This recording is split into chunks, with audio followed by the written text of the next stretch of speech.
The desperate call. The sky above Kepler Prime burned orange and red. Massive ships hung in the atmosphere like metal mountains, their weapons turning entire city blocks into molten glass. Ambassador Zeth Ka pressed his scaled hands against the reinforced window of the emergency bunker, watching his world die. "Sir, another district just went dark," reported Communications Officer Yal Neth, her voice barely steady. "The eastern residential zones are gone. All of them." Zeth Ka closed his eyes. 2 billion souls lived in those zones just this morning. Now they were ash and radiation. The Vrak hegemony did not believe in taking prisoners. The bunker shook as another orbital strike hit somewhere close. Dust fell from the ceiling and the lights flickered. They had maybe hours left before the Vrak found this place too. "Any response to our distress calls?" Zethka asked, though he already knew the answer from Yalneth's expression. "The Altarian Collective sent their regrets," she said, reading from her screen. "They cite their non-interference doctrine. The resonance mines calculated our chances of survival at less than 1% and declined to waste resources. Even the Thoraxian Empire withdrew their battle fleets after reviewing our tactical reports." Zethka was not surprised. The galaxy had watched the Vrak destroy 17 civilizations in the past 50 years. Each time the pattern was the same. The Vrak would arrive with overwhelming force, demand total surrender, and when refused, they would methodically exterminate every living thing on every world. They did not negotiate. They did not show mercy. They simply consumed everything in their path and moved on. The Kepler Federation had been fools to think they could resist. But they were even bigger fools to think anyone would help them. "Sir," Yalneth said suddenly, her voice rising with something that might have been hope. "We're getting another response." "From who?" "Unknown. The signal is coming from grid section 7-7 Alpha. That's completely unexplored space. The transmission is weak, and the language translation is rough. Put it through." The communication system crackled to life. The voice that came through was strange. Not the musical tones of the Altarians or the harmonic frequencies of the resonance mines. This voice was flat, hard, and somehow tired. "This is Admiral Sarah Chen of the Terran Defense Force. We received your distress signal. We are coming to help." Zeth Ka stared at the communication panel. "Terran? I've never heard of that species." "Neither have I," Yalneth said, working frantically at her console. "I'm checking all known databases. No record of any civilization calling itself Terran or any Admiral Chen." The voice continued. "We have reviewed your tactical reports and enemy disposition. Maintain your defensive positions. Do not attempt to engage the enemy fleet directly. We will handle this." "Wait," Zeth Ka said into the microphone. "Admiral Chen, what is your fleet strength?" "The Vrak have over 3,000 ships in this system alone. Their smallest vessels are twice the size of our largest battleships." There was a pause. Then, "We are aware of the enemy numbers. We come." The transmission ended. Yalneth looked up from her console, confusion written across her features. "Sir, I managed to trace the signal back to its point of origin. It's coming from a small system about 40 light-years from here. Single star, several rocky planets. No signs of advanced civilization in any of our surveys." "How many ships did they say they were bringing?" "They didn't. They just said they were coming." Another massive explosion rocked the bunker. Through the window, Zeth Ka could see Vrak ground forces moving through the ruined streets below. They moved in perfect formation, their black armor gleaming, their weapons methodically destroying anything that might provide shelter for survivors. The Vrak were thorough. They always were. "Sir, should we tell the other survivors about this?" "Admiral Chen?" Zeth Ka considered. What could he tell them? That help was coming from a species no one had ever heard of? That some unknown fleet was going to challenge the most feared military force in the galaxy? It would be cruel to give false hope. "No," he said finally. "Let them prepare for the end with dignity." But as the hours passed and the Vrak continued, their systematic destruction of everything he had ever known, Zeth Ka found himself thinking about that strange, flat voice. There had been something in it, not hope exactly, but certainty. Like Admiral Chen had dealt with this kind of situation before. The next morning, what was left of the Kepler Defense Force detected ships dropping out of hyperspace at the edge of the system. Yalneth's hands shook as she read the sensor reports. "Sir, we have incoming ships. The configuration doesn't match anything in our databases." "How many?" "I count 347 vessels, ranging from frigate class to heavy cruiser. No dreadnoughts or carriers. They're moving in formation toward the Vrak fleet. Zethka felt his heart sink.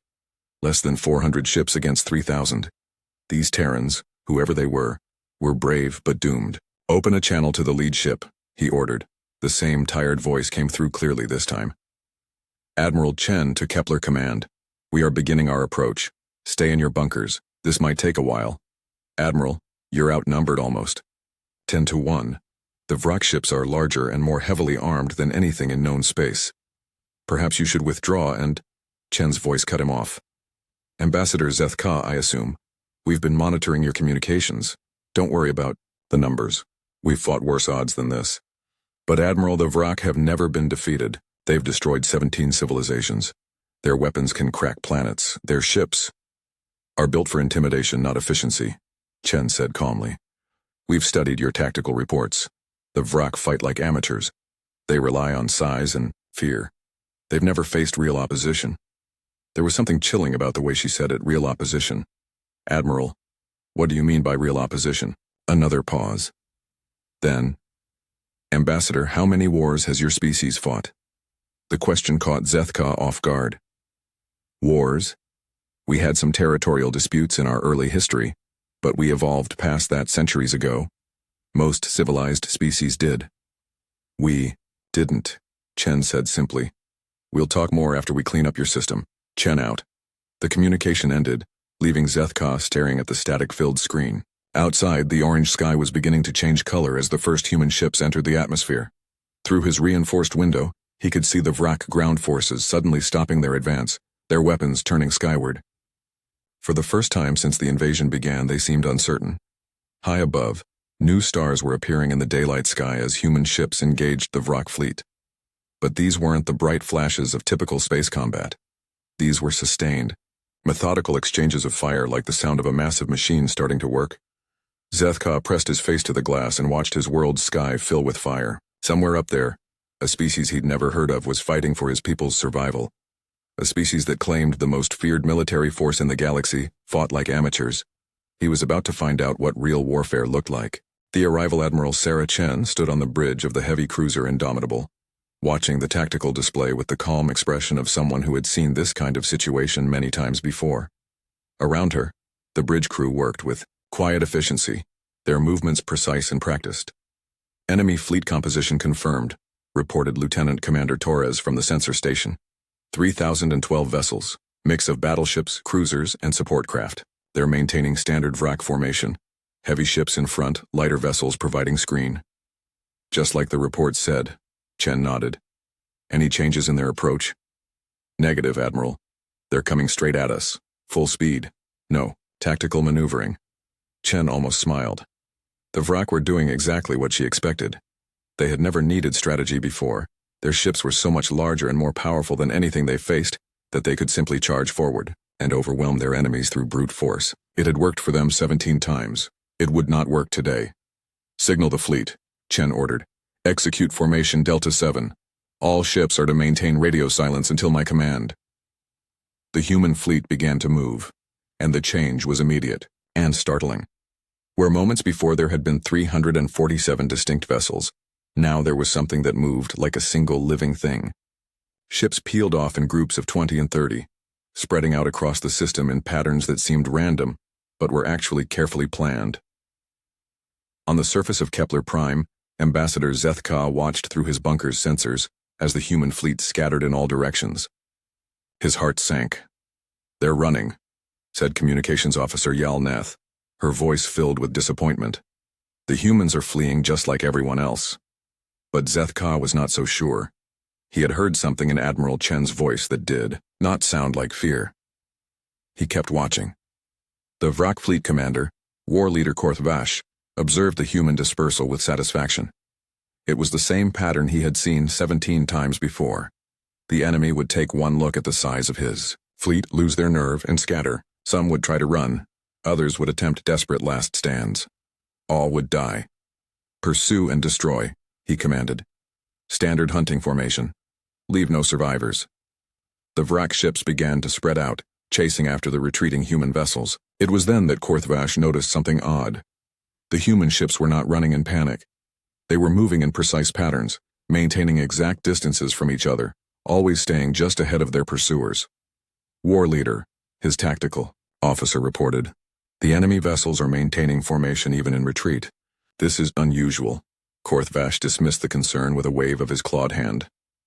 Fear makes some species cling to routine. It does not matter. Continue the pursuit. The first sign that something was wrong came when 3 Vrak heavy cruisers suddenly disappeared from the tactical display. Not destroyed, just gone, as if they had never existed. What happened to Battle Group 7? Korthvash demanded. His communications officer worked frantically at his console. No response from any ships in Battle Group 7, War Leader. Last transmission was, no transmission, they just stopped. Before Korthvash could respond, 6 more Vrak ships vanished from the display. War Leader, Battle Group 12 is not responding. Neither is Battle Group 3. Now alarm crept into the War Leader's voice. Show me their positions. The tactical display zoomed in on the areas where the missing ships had been. There was nothing there but empty space and slowly expanding clouds of debris. Impossible, Korthvash breathed. Our sensors would have detected weapons fire. Our shields would have. The Indomitable seemed to materialize out of empty space directly above the Vrak flagship. One moment there was nothing. The next moment the human heavy cruiser was there, its weapons already firing. But these were not the energy beams or missile barrages that Korthvash was used to. The human weapons fired solid projectiles at incredible speeds. Chunks of metal that punched through Vrak shields like they were not even there, and tore through armor plating designed to stop planet crackers. The Vrak flagship's shields collapsed in seconds. Its armor held for perhaps 30 seconds, more. Then the human projectiles began finding vital systems, and the pride of the Vrak fleet started coming apart. Emergency jump! Korthvash screamed, but his navigation systems were already gone. All ships converge on the flagship, destroy the human vessel. The nearest Vrak ships turned to help their commander, but as they did, more human ships appeared, around them. They came from every direction, materializing out of what had seemed to be empty space with their weapons already firing. The Vrak ships found themselves surrounded, cut off from their fellow vessels and under attack by enemies they could barely see. The human ships moved like nothing the Vrak had ever faced. They were fast, agile, and seemed to know exactly where to hit for maximum damage. More importantly, they fought as a unit. When one human ship was threatened, others would appear to support it. When a Vrak ship was damaged, human vessels would swarm it like predators smelling blood. How are they moving so quickly? Demanded one of Korthvash's surviving officers. How are they appearing and disappearing? On the bridge of the Indomitable, Lieutenant Commander Torres answered the question without knowing it. Stealth systems operating at full efficiency, Admiral. The enemy can't track us when we don't want them to. Good, Chen replied. Signal Wolfpack 7 to begin their attack run on the enemy support ships. Tell Wolfpack 3 to continue harassing their supply lines. I want their logistics completely cut off within the hour. Yes, Admiral. Wolfpack 9 reports successful elimination of enemy communications relay. The Vrak fleet is now operating blind. Chen nodded. This was going exactly according to plan. The Vrak fought like every other species that had grown soft from easy victories. They expected their enemies to line up and fight fair, to exchange fire in orderly formations until one side or the other was destroyed. Humans had never fought fair in their lives. The battle, if it could be called that, continued for 6 hours. The Vrak, for all their size and firepower, found themselves unable to land a single solid hit on the human ships. Every time they tried to focus their fire on one target, that target would vanish, only to reappear somewhere else.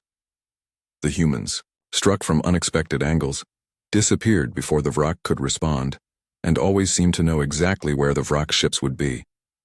By the end of the 6th hour, the Vrak fleet was in complete disarray. Nearly 1,000 of their ships had been destroyed or disabled, while the humans had lost exactly 7 vessels. War leader Korthvash, his flagship crippled and his fleet scattered, finally understood what he was facing. These were not the civilized species he was used to fighting. These were something else entirely. He opened a communication channel to the human fleet. Admiral Chen, I request terms for surrender. Chen's voice came back immediately, as flat and certain as before. There are no terms. You came here to commit genocide. We came here to stop you. One of us is going to succeed. The channel closed. On the surface of Kepler Prime, Ambassador Zeth Ka watched the tactical displays in amazement. The most feared military force in the galaxy was being systematically destroyed by a species no one had ever heard of. And they were doing it with what looked like casual efficiency. "Sir?" Yalneth said, her voice filled with wonder, and something that might have been fear. "Should we try to contact Admiral Chen again?" Zethka thought about it. Then he remembered the way Chen had said the Vrak fought like amateurs, and the way she had talked about facing real opposition. "No," he said, quietly. "Let them work. The grinding war." The war did not end with the destruction of the Vrak fleet over Kepler Prime. What followed was something far more systematic and terrifying than any battle the galaxy had ever witnessed. Captain Marcus Webb stood in the cargo bay of the assault transport Relentless, watching his Marines check their equipment one final time. These were not the young recruits who had fought in humanity's early expansion wars. These were veterans of the Titan mining conflicts, the Martian Rebellion, and a dozen other campaigns that had taught them how to fight in every environment imaginable. "Listen up," Webb said, his voice carrying easily over the noise of the transport's engines. "Intelligence reports that the Vrak have established a supply depot on Kepler 7. Standard Vrak setup, automated defenses, biological weapon production facilities, and about 2,000 enemy personnel." Sergeant First Class Maria Santos raised her hand. "Sir, any civilians?" "Negative. The Vrak wiped out the colonists 3 weeks ago.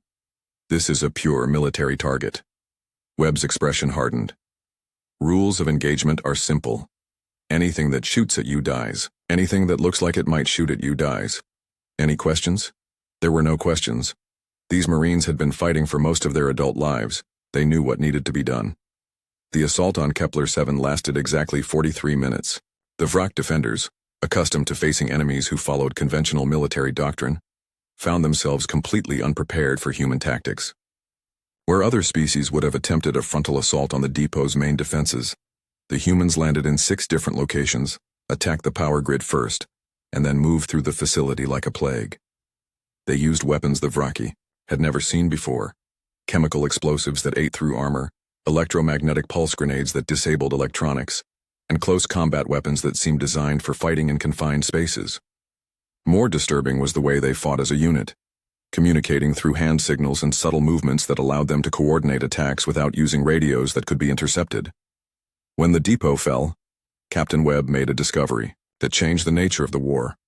"Admiral Chen, this is Webb," he reported over the secure communication channel. "We've secured the facility and taken 17 Vrak prisoners for interrogation." "Good work, Captain. What's the intelligence situation?"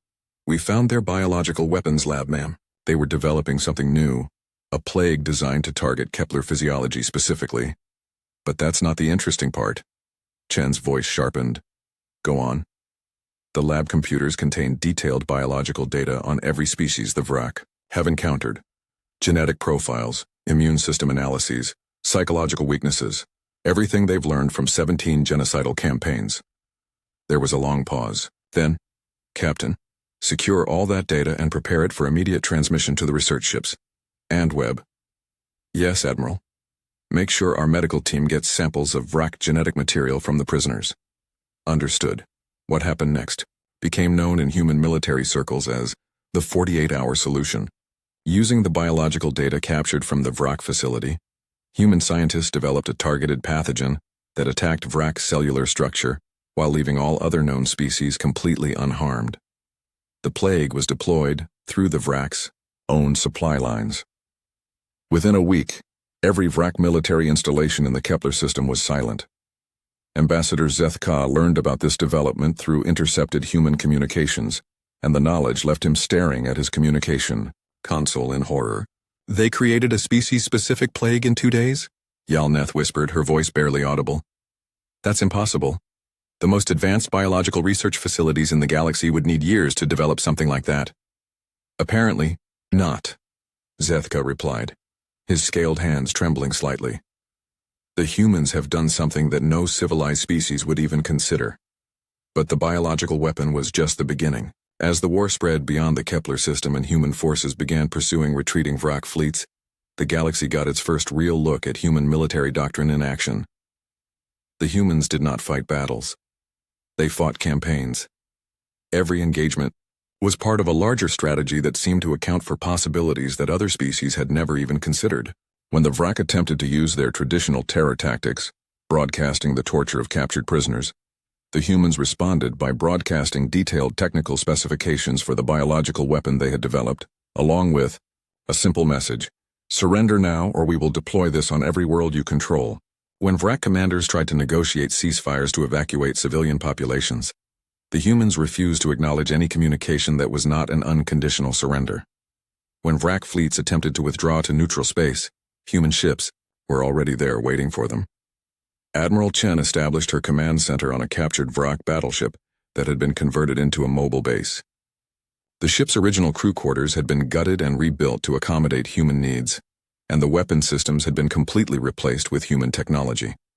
Status report, Chen requested during one of her daily briefings. Commander Rodriguez, her intelligence officer, consulted his tablet. Vrak resistance is collapsing across 7 sectors, Admiral. Their remaining fleets are falling back toward their core worlds, but our advanced scouts are already in position. We should have them completely cut off within 2 weeks. Casualties? Minimal on our side. Vrak losses are comprehensive. Chen nodded. The numbers were exactly what she had expected. The Vrak had built their entire military philosophy around fighting enemies who would meet them in open battle, fleet against fleet, until one side achieved victory through superior firepower. They had never faced an enemy that treated war as a problem to be solved rather than a contest to be won. What about the other species? Any response to our operations? Commander Rodriguez shifted uncomfortably. We're receiving a lot of diplomatic inquiries, Admiral. The Altarian Collective is asking about our methods. The Resonance Minds want to know if we plan to expand beyond Vrak space. Even the Thoraxians are expressing concern about our efficiency. Chen almost smiled. They're scared. Yes, Admiral. I think they are. Good. Fear means respect, and respect means they'll think twice before trying to expand into human space. Later.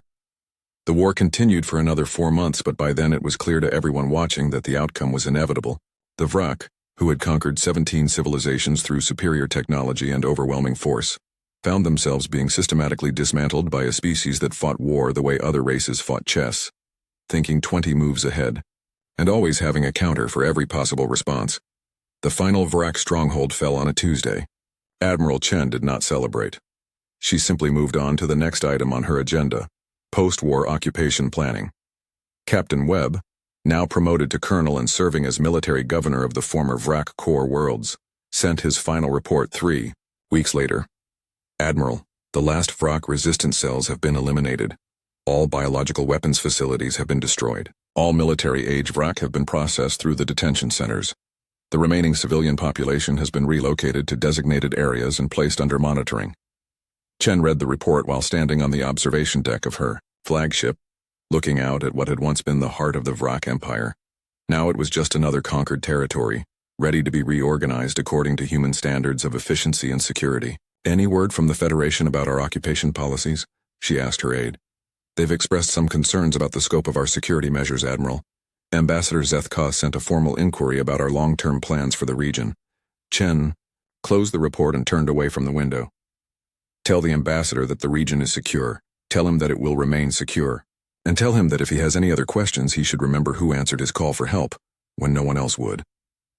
Outside, human patrol ships moved through space with the quiet efficiency of apex predators marking their territory. The Vrak were gone, their empire dissolved, their worlds under new management. The galaxy was indeed going to be very quiet for a while. The truth revealed, Dr. Elena Vasquez stepped carefully through the ruins of what had once been the human colony ship New Horizon. The Vrak had found it 3 months ago, drifting in deep space with its population of 50,000 civilians. They had used it to test one of their biological weapons, a plague that was supposed to demonstrate the futility of resistance to any rescue forces that might arrive. The Vrak had not expected the rescue forces to be human. Elena wore full environmental protection as she moved through the ship's corridors, not because of the Vrak plague that had been neutralized weeks ago, but because of what the humans had done in response. The ship was now a laboratory, and the experiments being conducted here would have horrified most civilized species. Dr. Vasquez called her assistant Dr. James Park from deeper in the ship. You need to see this.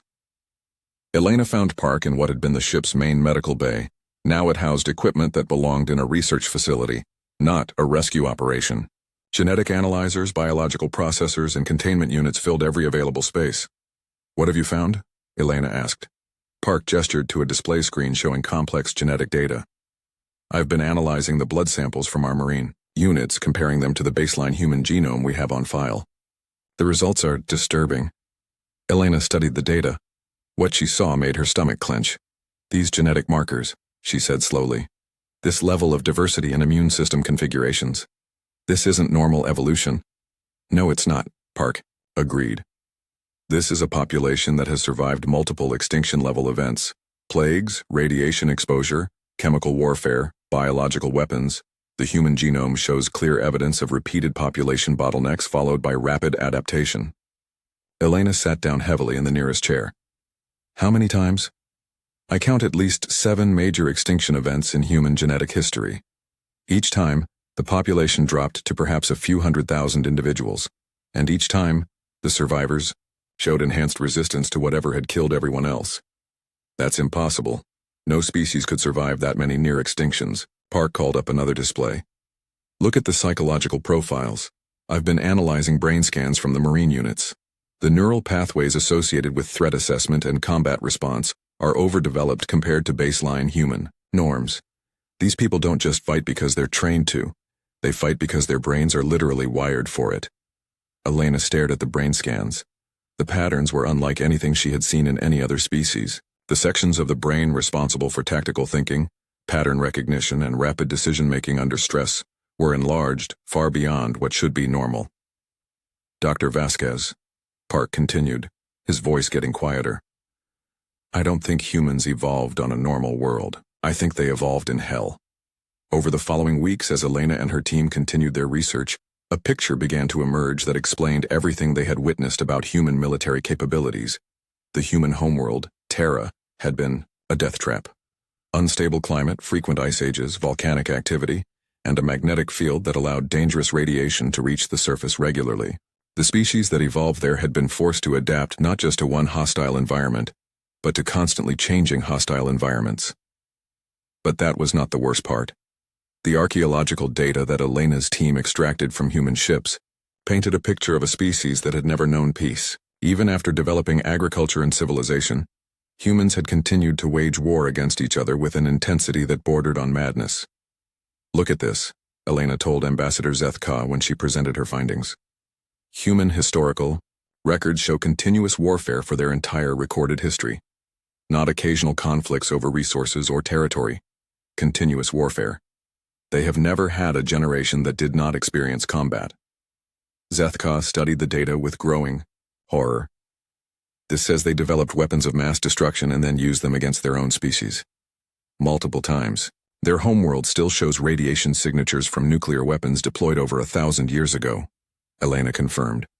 "They poisoned their own planet and kept fighting anyway." "But how did they survive?" Elena called up another display, this one showing population genetics over time. "They turned survival into an evolutionary pressure. Every war, every plague, every disaster killed off the weak and left only the most adaptable. After thousands of years of this process, they became something that no other species has ever produced, a race of natural survivors." The implications were staggering. While other species had evolved past their aggressive phases or developed psychic abilities that promoted cooperation, humans had remained locked in a cycle of conflict that had shaped their very biology. They did not fight because they were evil or malicious. They fought because they were the descendants of survivors, and survival had been impossible without the ability to kill efficiently. "Dr. Vasquez," Zethka said quietly, "what does this mean for the galaxy?"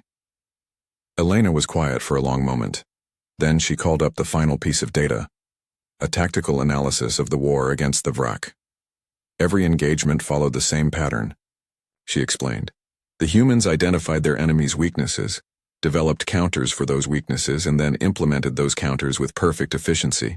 They didn't just defeat the Vrak, they studied them, analyzed them, and then dismantled them like a machine taking apart another machine. And now they control all former Vrak territory. Now they control the most strategically important region in the galaxy, Elena corrected. Every major trade route passes through space that is now under human patrol. Every species that wants to expand will have to get human permission first. The full scope of what had happened was becoming clear. The Federation had called for help and help had arrived. But that help had come in the form of a species that viewed the galaxy not as a community to join, but as a puzzle to be solved through superior strategy and firepower. "There's something else," Elena said, calling up one final display. "I've been analyzing human military doctrine as revealed through their combat operations. They don't just plan for victory, they plan for permanent victory. Every action they've taken has been designed not just to defeat the Vrak, but to prevent any similar threat from ever arising again." The display showed human patrol patterns, base locations, and fleet deployments across the former Vrak Empire. It was not the random deployment of a conquering army. It was the careful positioning of a species that intended to control this region of space forever. "They're not occupiers," Zethka realized with growing alarm. "They're colonizers." "More than that," Elena said grimly. "They're apex predators, and they've just claimed the largest hunting ground in the galaxy." As word of Dr. Vasquez's findings spread through the surviving members of the Federation government, a new understanding began to take shape. The humans had not come to rescue the Kepler Federation out of altruism or shared values. They had come because they recognized an opportunity to eliminate a competitor and expand their own territory. The Vrak had been genocidal monsters who destroyed civilizations for resources and living space. The humans were something far more efficient. They were problem solvers who destroyed threats before those threats could become problems. And every other species in the galaxy had just become a potential problem to be solved. Ambassador Zethka stood once again at the reinforced window of his bunker, but now he was looking out at a world that was rebuilding under human supervision. Human engineers were already at work repairing the damage caused by Vrak bombardments. Human medical teams were treating survivors with technology that was decades ahead of anything the Federation possessed. Human security forces were maintaining order with a competence that made the old Federation police look like amateurs. His people were safe.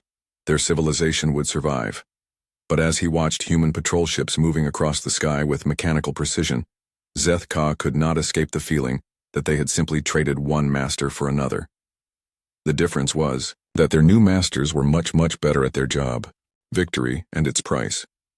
The final battle of the HFY War took place not in the contested border regions where most of the fighting had occurred, but in the heart of HFY space itself, the heavily fortified system that had served as their capital for over 3 centuries. Admiral Sarah Chen stood on the bridge of her flagship, now a massive hybrid vessel built from captured HFY technology and human engineering. Around her, the largest fleet in human history prepared for what everyone knew would be the last engagement of the war. "Final sensor sweep complete, Admiral," reported Commander Torres. "The enemy has concentrated everything they have left in this system. 1,047 ships including their remaining dreadnoughts and the planetary defense platforms." Chen nodded. It was exactly what she had expected. The Vrak were making their final stand exactly where human intelligence had predicted they would, defending their homeworld with everything they had left. It would not be enough. "Signal the fleet," Chen ordered. "Begin final approach. Execute Plan Omega." Plan Omega was not like the other human military operations. There would be no clever tactics, no stealth attacks, no surgical strikes against key targets. Plan Omega was designed to end the war permanently, and that meant demonstrating to every species in the galaxy exactly what humans were capable of when they decided to stop holding back. The human fleet advanced in perfect formation, over 800 ships moving as one unified force. They made no attempt to hide their approach, no effort to confuse or mislead their enemies. They simply came forward, their weapons powered and their intentions clear. The Vrak fleet moved to intercept them, and for the first few minutes, it looked like it might be a real battle. The Vrak ships were larger and more heavily armed than anything humans had built, and they fought with the desperate courage of beings defending their homeworld. Then the humans activated weapons that no one in the galaxy had ever seen before. The first Vrak dreadnought simply ceased to exist. One moment it was there, firing everything it had at the approaching human fleet. The next moment there was nothing but empty space and a slowly expanding cloud of particles that might once have been matter. "What was that?" demanded war leader Sekthul, the last surviving Vrak fleet commander. "What weapon produces no energy signature?" His science officer worked frantically at his console. "Unknown, war leader. Our sensors detected no projectile, no energy beam, no explosive detonation. The ship just stopped being." A second dreadnought vanished, then a third. The Vrak fleet, which had been advancing in aggressive formation, suddenly found itself trying to fight an enemy that could simply delete ships from existence without any visible means of attack. On the human flagship, Commander Torres monitored the new weapons with professional satisfaction. Molecular disintegration beams operating within normal parameters, Admiral. No damage to our ships, no strain on the power grid. Good, Chen replied. Continue firing until all enemy vessels are neutralized. It took exactly 27 minutes to destroy the entire Vrak fleet. Not defeat, destroy. When the battle was over, there was nothing left of the once mighty Vrak armada but debris and radiation. But Admiral Chen was not finished. Begin planetary bombardment, she ordered. Admiral, Commander Torres said carefully.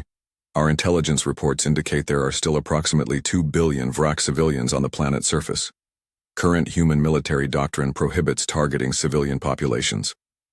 Chen turned to look at him, and Torres was struck by how tired her eyes looked. Not sad or conflicted, just tired, like someone who had been doing the same job for too long. Commander, what is the first rule of human military doctrine? Torres answered automatically. Ensure that the enemy cannot threaten human interests in the future.